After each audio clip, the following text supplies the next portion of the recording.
Good morning. This is the dispatch for Thursday, April 9th. Today is Maundy Thursday. It's the Thursday of Holy Week. It's the day that we remember the last meal that Jesus had with his disciples. And in John's telling, which I'll come to, when Jesus washes the feet of his disciples.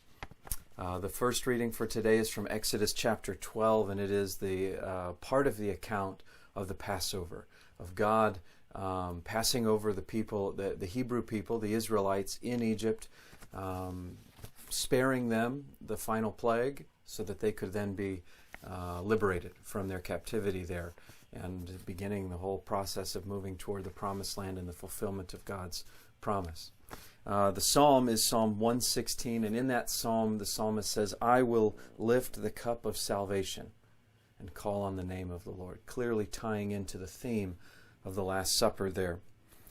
From the New Testament, 1 Corinthians chapter 11, these are the words of institution for the Lord's Supper, or at least some of them. We also take some of the language from Luke's Gospel, but Paul is saying, "I'm giving to you exactly what came to me." And interestingly, this is one of the few places where Paul is directly quoting Jesus.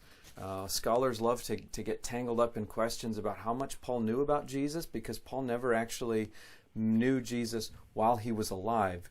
Paul had an encounter with the risen Christ after Easter on the road to Damascus. But how much did Paul know about the historical Jesus, and what were his sources? So scholars love this, and this is one of those places where we see Paul having direct knowledge that he is repeating about Jesus and words that Jesus said.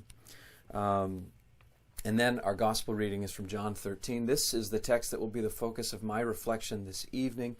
But again, it's a story of the Last Supper, when Jesus is spending that last time with his disciples, and he washes the disciples' feet.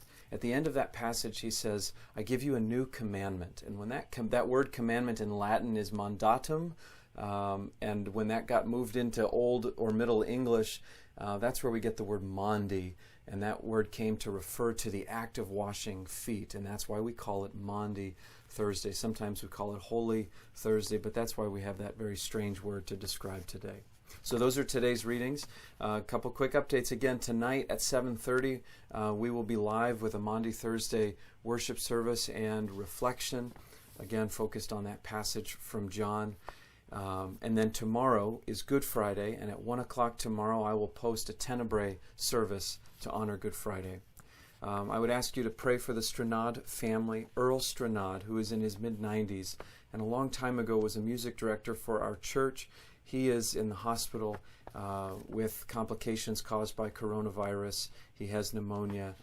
So please pray for him. Pray for his family who's not able to visit him while he's there in the hospital. Pray for all of those who care for Earl and for those who are sick at this time. That's all for today. We'll see you tomorrow.